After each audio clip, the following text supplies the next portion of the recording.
Olá pessoal, na nossa aula hoje nós vamos estudar um pouco sobre a Europa. A Europa formada por vários países, também conhecida como o Velho Mundo, por ser dessa região, onde teve vários países que iniciaram entre o século XV e século XVI a expansão marítima comercial, principalmente Portugal, Espanha e Inglaterra.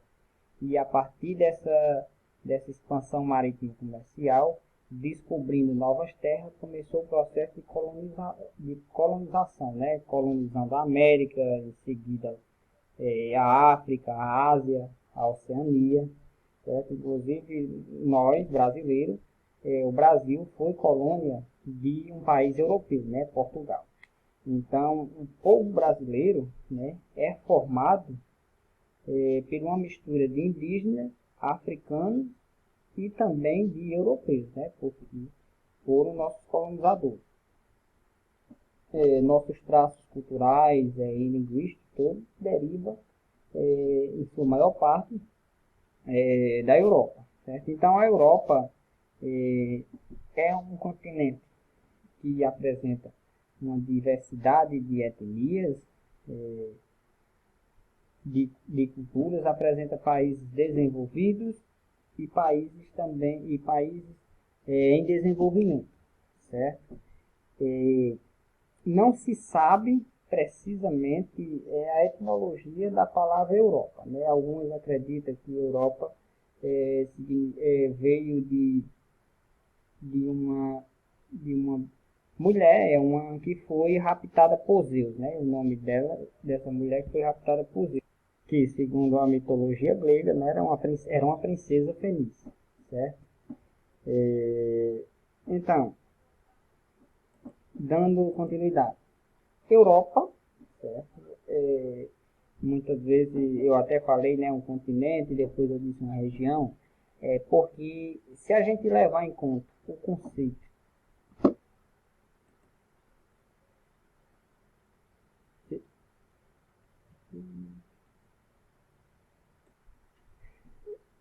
então, se a gente for estudar um pouco sobre o conceito de continente, o que é que significa continente?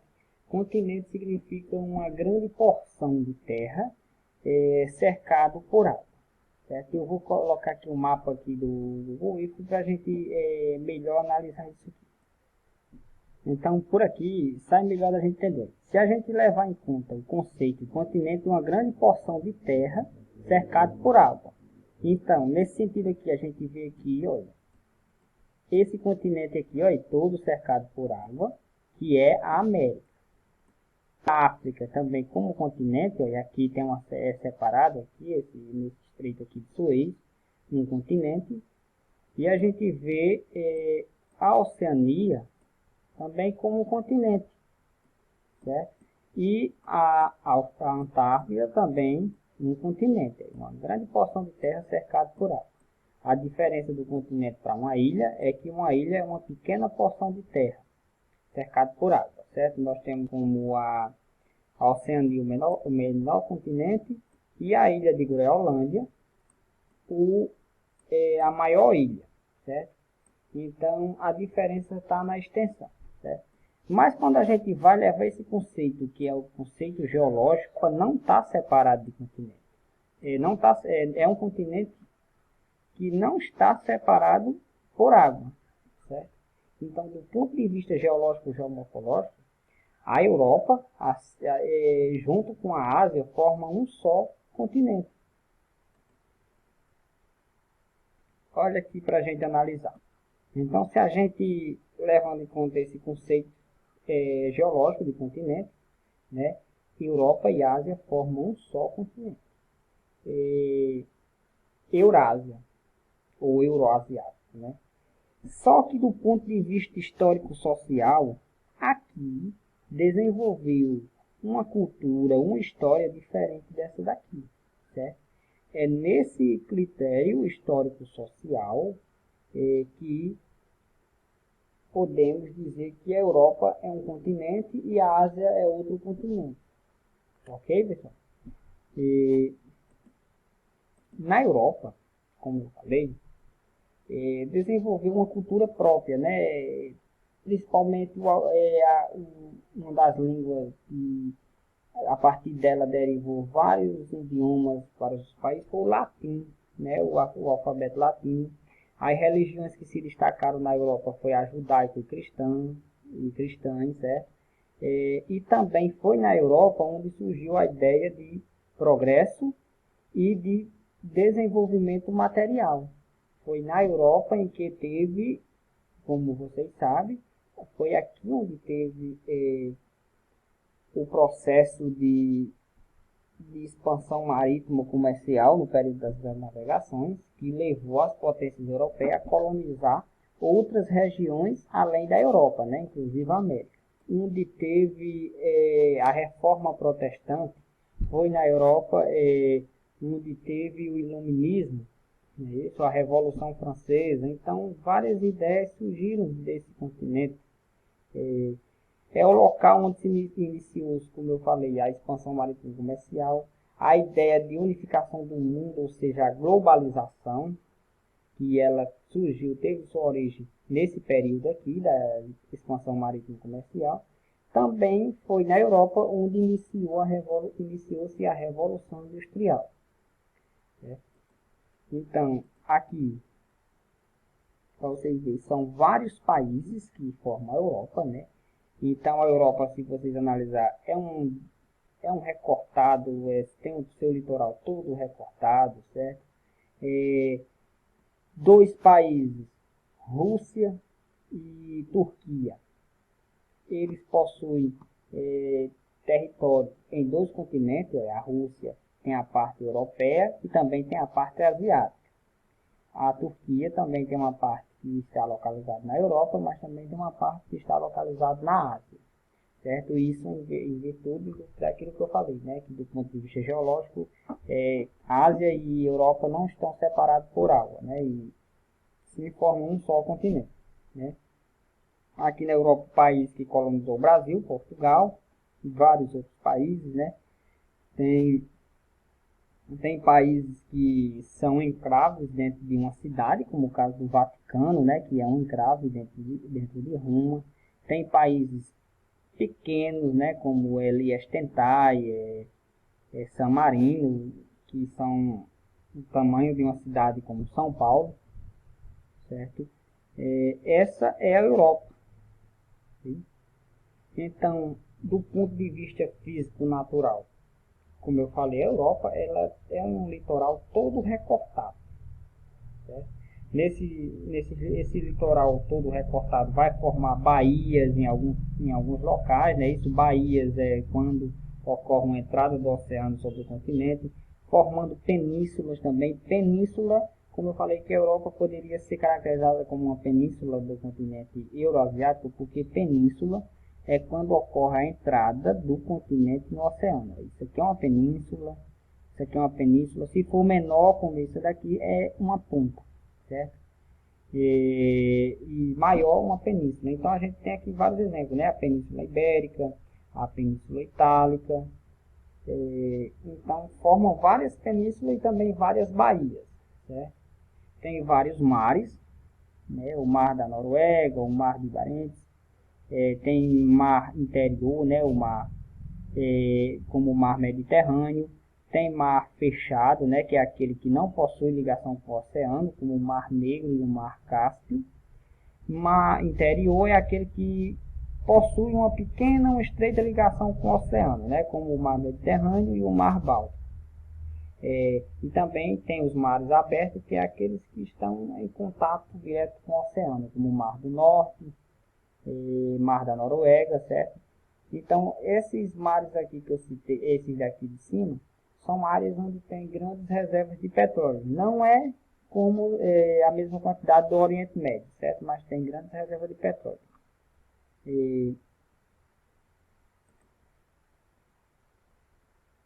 Do ponto de vista físico-natural, analisar primeiro o relevo, certo? Então, o relevo da Europa é formado por planaltos, planaltos ou maciços antigos, planícies centrais e cordilheiras recentes. Então, resumindo, explicando aqui para vocês. Os planaltos ou maciços antigos são formas de relevo mais antigas, certo? formado por montanhas, como o exemplo é os Montes Urais, os Alpes Escandinavos. As planícies são áreas onde ocorre a deposição de sedimento, certo? São áreas também recentes, certo? O que vai diferenciar é porque são áreas baixas onde está ocorrendo uma deposição de sedimento, e geralmente possui solos muito férteis.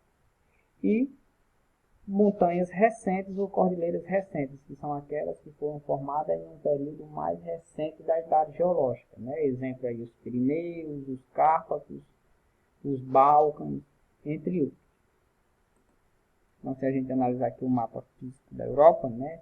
Eu já até citei sobre essa característica irregular que o planeta tem, que o continente tem nessa parte. Vocês observar aqui, tem aqui, quanto mais próximo desse roxo aqui, mais alto. Então, as maiores altitudes estão localizadas nas cordilheiras recentes, certo? Aquelas que formaram mais recentemente na idade geológica, certo? Então, essa parte aqui, que elas estão mais baixas, são os planaltos ou os maciços antigos, certo? Esse aqui é muito importante e o mais conhecido, os Montes Urais, porque ele aqui, localizado na Rússia, ele separa essa parte da Europa da parte asiática, certo? Então, se a gente analisar aqui, porque as montanhas recentes são mais altas do que as montanhas mais antigas? Porque se as mais antigas, está mais tempo a erosão. Então, quando uma montanha ela está mais tempo a erosão, a tendência é que ela seja mais rebaixada do que a recente, que foi formada recentemente, certo? E sem contar que tem algumas que ainda têm uma forte atividade tectônica que soerguendo essas montanhas. Dessas duas formas de relevo vai ter erosão, certo? Agora, nessa outra parte aqui, que é a maior parte aqui da Europa, né, a região central aqui da Europa, vai ser uma área que vocês vejam que é muito baixa, ó, entre 0 a 100 metros, certo? Então, é a área onde vai ter deposição de sedimento, que é formada pelos rios, certo? Aqui é onde tem os principais rios, que são as planícies, centrais da Europa. Aqui uma foto para ilustrar, né, a questão dos Montes Urais, que ele é um maciço antigo, certo? Uma cordilheira de montanha antiga, certo? Que ele, localizado na Rússia, ele separa a parte continental da Europa da parte continental asiática, certo? Então é um dos limites naturais que vai separar um continente do outro, né? Que do ponto de vista geológico forma um só continente. Esse aqui são os Alpes Escandinavos, localizados na Suécia. Então é uma área você percebe que ela é alta, né? Formada as rochas escuras formadas de basalto, porque é uma área de montanha recente, certo? Foi formado essas montanhas foram formadas recentemente na idade geológica, certo?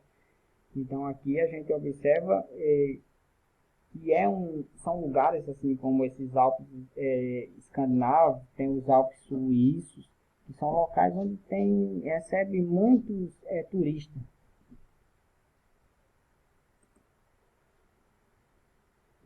Aqui os Alpes localizados na Áustria, né? Então também é uma área onde tem bastante visitação turística, certo? É uma montanha recente. Os Pirineus, localizados na França, também é uma montanha recente.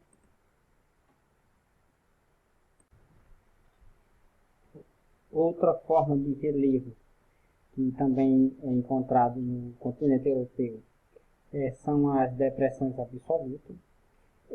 Depressão, na geomorfologia, que é a área da ciência que estuda o relevo, depressão é uma área que está mais baixa em relação ao seu entorno, que está ocorrendo o processo de erosão. O processo de erosão é maior do que o de deposição, mesmo estando mais baixo em relação ao seu entorno, certo? Pode ser uma depressão tectônica, né, formada a partir de processos tectônicos, ou também pode ser um vale de dissecação, né, formado a partir da erosão de rios, certo? De vários canais de rios. Então, a depressão, quando ela está acima do nível do mar, é uma depressão relativa. E quando está abaixo do nível do mar, são depressões absolutas. E na Europa tem a presença dessas depressões absolutas, que é o Mar Cáspio, certo? E também os Países Baixos. Quais são os Países Baixos? É a área que forma a Holanda, né? Então, lá é mais baixo com relação ao nível do mar, por isso que em algumas áreas lá tem aqueles famosos diques de contenção para impedir, que impede que a água do mar não avance sobre as cidades na Holanda. Também na Europa é famoso também os fiordes, certo? Fiordes são profundos corredores que foram cavados pela erosão glacial, então tem as montanhas, como vocês estão vendo aí, né? E essas montanhas, quando tem o descongelamento, né? O gelo ou a neve vai derretendo, vai rolando e vai dissecando, vai erodindo a rocha. E essa erosão vai formando essa forma de relevo que é chamado de fiorde. E que com o tempo, essa área que foi cavada pelo gelo, ela foi rebaixada por processos tectônicos, provocando a invasão das águas do mar, certo? Geralmente são áreas próximas ao litoral. Com relação à hidrografia, a Europa tem uma rede hidrográfica bastante densa, que apresenta numerosos cursos de água doce, certo? Não são rios tão longos como o rio, a gente pode citar o rio Amazonas, o rio Nilo, mas tem vários rios, certo? E os seus rios e mares são utilizados muito para a produção de energia e irrigação, para o comércio, né, o transporte de mercadorias e também o transporte de pessoas. Aqui, os principais rios, né, isso da Europa, né, o maior dele, o rio Volga, um dos mais importantes é o rio Danúbio e o rio Reno, né, que passa pelas regiões mais industrializadas da Europa, e aqui o transporte de mercadoria por esse rio, ele acaba sendo uma via muito importante para o transporte de mercadoria. Você vê que ele passa por regiões como Alemanha, França. O rio Tamisa, o famoso rio Tamisa, que passa pela cidade de Londres, na Inglaterra. Então são alguns dos principais rios da Europa. Aqui o rio Sena, na França, né, é importante pela atração turística, né? Paris, uma cidade onde recebe muitos turistas no mundo. O rio Tamisa, na Inglaterra, né, um exemplo de um rio que ele foi muito poluído, mais poluído até do que o rio Tietê, e conseguiram recuperar, despoluir esse rio lá na Inglaterra. Aqui tem o rio Reno, como eu falei, um dos mais importantes porque ele comunica com vários rios através de canais.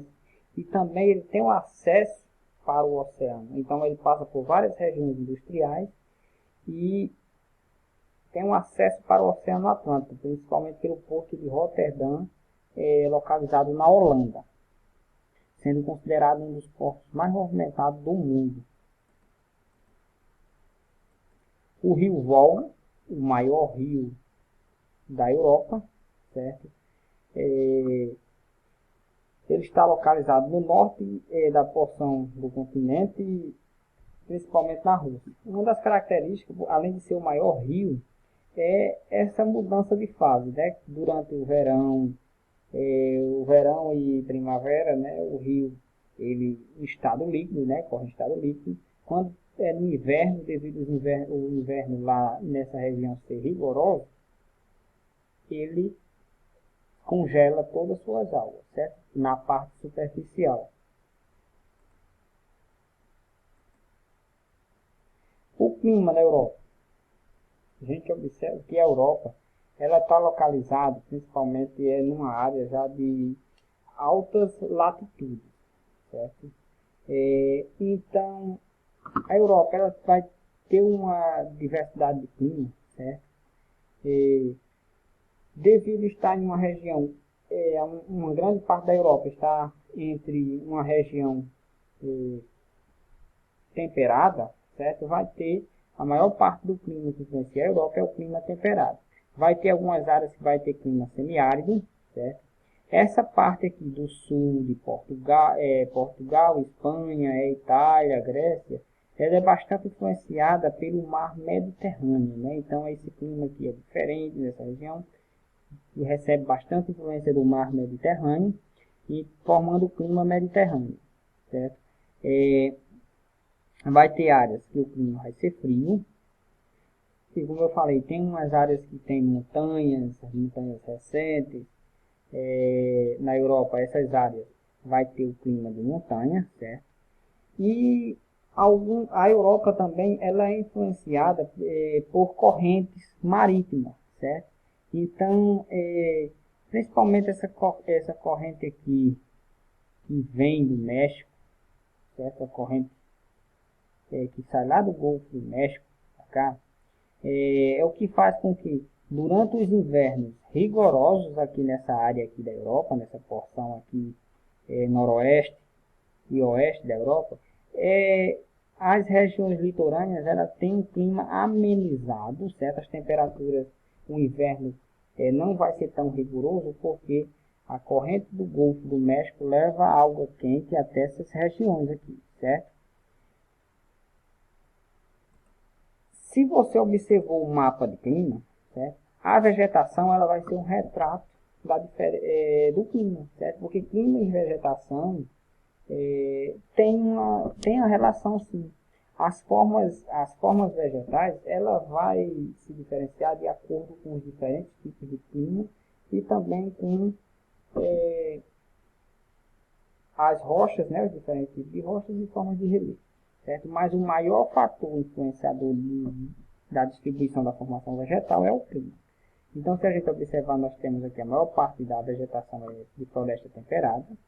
Na parte da Europa que é influenciada pelo clima mediterrâneo, vai ter uma floresta mediterrânea.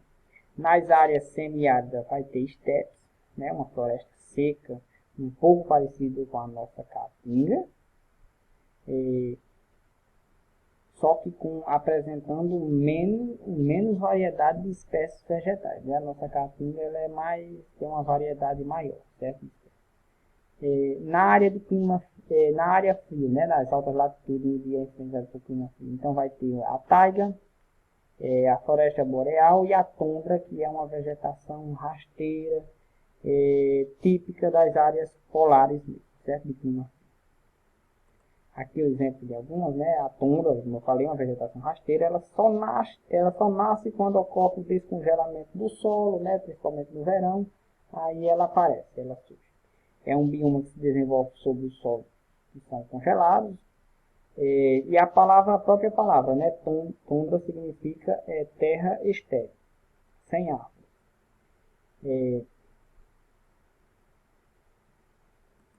A floresta temperada ela tem uma diversidade de tipos de vegetação, certo? Ela caracteriza por árvores de folhas largas, principalmente decíduas, de acordo com as características da região que ocorre. A floresta pode ser floresta decídua temperada ou floresta pluvial temperada, certo? Então, uma das características dessa floresta temperada é a mudança de acordo com as estações do ano. Então, são áreas onde as estações do ano são bem definidas. Certo? Então ocorre a floração durante a primavera, ocorre a queda de folha durante o outono. Existe uma percepção da definição das estações do ano nessas regiões, certo? E as árvores dessa região, elas vão seguir essa mudança de estação do ano. A taiga ou floresta boreal é um bioma formado principalmente por plantas de tipo coníferas, né, que ela tem folhas tipo em formato de espinhos, não são espinhos, certo? Por isso que também são chamados de floresta coníferas. Essas florestas aqui, uma das principais espécies é o pinheiro. Se a gente observar o pinheiro, ele tem um formato de árvore, como se fosse o formato de uma árvore de Natal, certo? Então, se a gente for analisar de onde saiu aquela lenda do Natal, do Papai Noel morar no Polo Norte, é só a gente pensar aqui, e da árvore de Natal, é só a gente analisar que é uma formação vegetal que já é próximo ao Polo Norte. Não se localiza no Polo Norte, certo? Mas fica próximo, certo? Tem uma formação vegetal do Brasil, parecida com essa, que é o pinheiro do Paraná, certo? Que são áreas que também estão numa latitude, mesmo ao sul do Equador, uma latitude parecida com as latitudes. Outro exemplo aqui são os estepes, que são formações vegetais localizadas em planícies e constituídas basicamente por gramíneas, né? Formado por um grande tapete vegetal formando. Nessa tipo de vegetação não possui árvore, certo? E a floresta mediterrânea, que é uma formação que desenvolve na área que é influenciada pelo clima mediterrâneo. E esse clima mediterrâneo ele é caracterizado por verões quentes e secos e inverno chuvoso, certo? Período de chuva durante o inverno nessa região. Então aqui a gente viu a vegetação, a gente analisou também o clima e o relevo, certo?